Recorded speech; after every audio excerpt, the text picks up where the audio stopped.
Bueno, iniciamos enviando una felicitación al pueblo del Perú,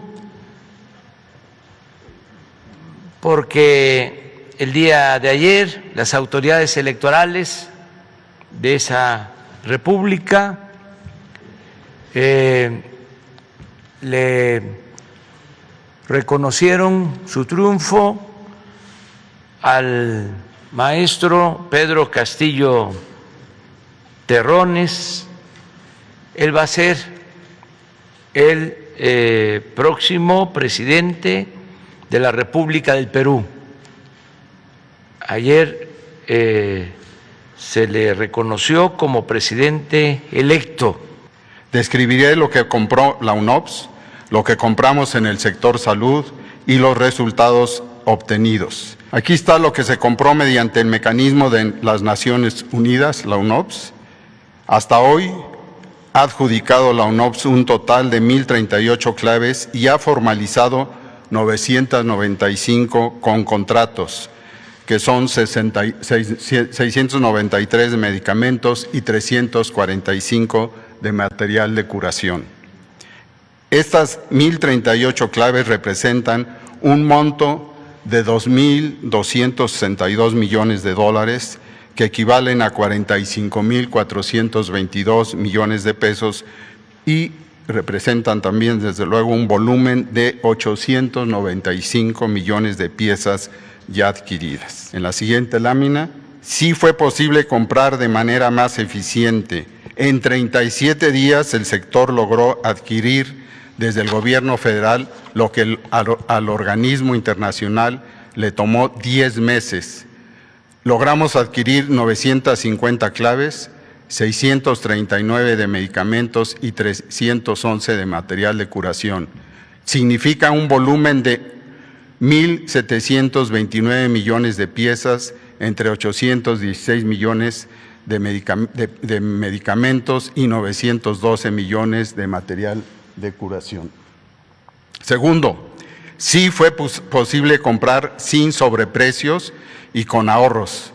El presupuesto para la compra sectorial era de 38.727 millones de pesos y logramos adquirir lo que necesitamos con 31.547 millones de pesos, es decir, se logró en este momento un ahorro por 7.180 millones de pesos. Es importante, es de los medicamentos oncológicos más difíciles de conseguir, no desde ahora, sino de décadas para acá, en particularmente, desde luego, los que se utilizan para los niños con cáncer. Gracias a la Cancillería mexicana, a través de las embajadas de México en India, Argentina, Corea, Canadá, Francia, Alemania y Cuba, se logró la consecución de 27 claves oncológicas, o sea, del total de alto consumo, dentro de las que destacan, para aquellos que tengan interés médico directo, mitoxantrona, ciclofosfamida, muy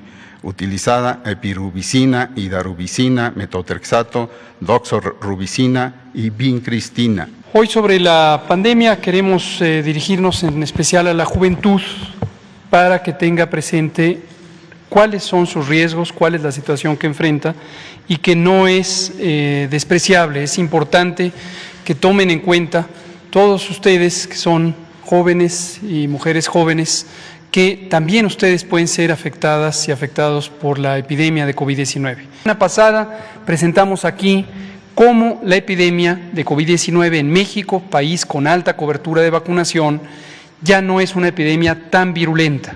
Se redujo la brecha, o se amplió más bien la brecha entre la ocurrencia de casos, la hospitalización y las defunciones. Esto quiere decir que, aunque tenemos el momento del tercer repunte, en donde aumentan los casos, la proporción de personas que llegan al hospital o que tristemente pierden la vida es menor, por el hecho de que son personas de menor riesgo y las personas de mayor riesgo ya han sido vacunadas en su mayoría.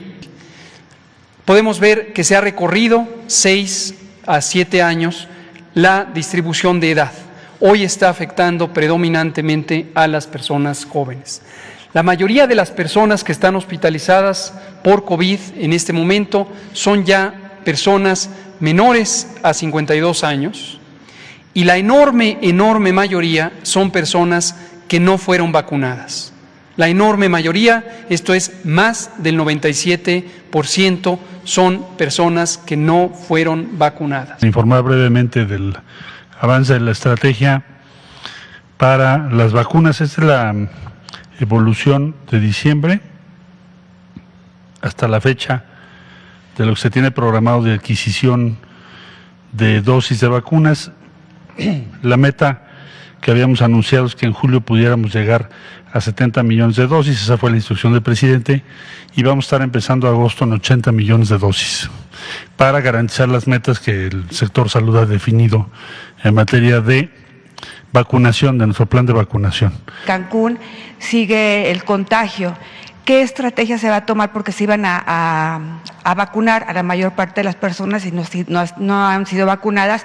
Además que en los restaurantes siguen abiertos y no toman las precauciones debidas. ¿A dónde tienen que dirigirse para denunciar esto? La perspectiva del manejo epidémico ha ido cambiando a lo largo del proceso, no solo en México, sino en el mundo. Lo hemos dicho ya en varias ocasiones, no es lo mismo una epidemia en el momento en que está arrancando, con una sociedad todavía en posibilidades de hacer medidas más extremas de contención o de mitigación, como estas reducciones de movilidad, y la necesidad de preparar las capacidades hospitalarias. Ese fue el escenario cuando empezó la epidemia, en México, en España, en Francia, en Inglaterra, en Estados Unidos, en cualquier país. Llega la epidemia, llega la enfermedad, y lo que hay que ganar es tiempo para poder poner las capacidades, particularmente las capacidades hospitalarias.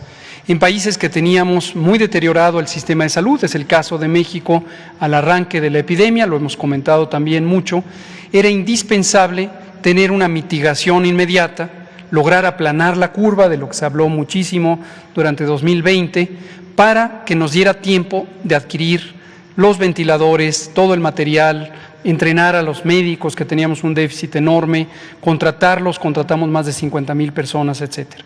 Necesitábamos, era indispensable aplanar la curva. El confinamiento ya no va a implicar cierres absolutos, como lo significó al inicio de la Jornada Nacional de Sana Distancia. El jueves pasado presentamos ante el Consejo Nacional de Salud la iniciativa de modificación de ciertos aspectos de la metodología del semáforo de riesgo COVID, porque ya, incluso en el color más alto de la escala, ya no implica cierres absolutos. Tampoco hay espionaje,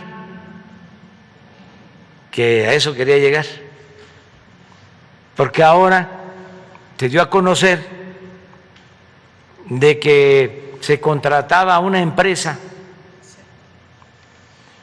creo que israelita, Pegasus, para espiar. Y esto, pues, se sabe, pero en la llamada sociedad política. ¿Qué acciones va a tomar, pues ahora sí que en lo que le corresponde a usted por este tipo de acciones que sucedieron en la administración de Enrique Peña Nieto?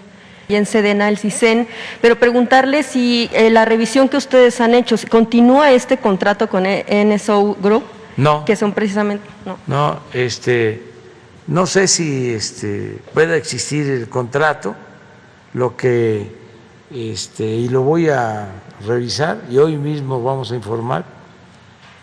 De lo que estoy absolutamente seguro es que no se espía a nadie. Y de continuar el contrato, por supuesto, me imagino que habría instruiría… que ver quién lo tiene. Y la investigación sobre quién sería, ¿no? Sí, se hace la investigación. Si existe el contrato hay que cancelarlo. Yo no creo que exista, pero de todas maneras hay que hacer la revisión. Y de lo que, repito, no tengo duda, es de que nosotros no espiamos a nadie. Por ejemplo, ayer fue muy lamentable el que asesinaron en Morelia a un periodista.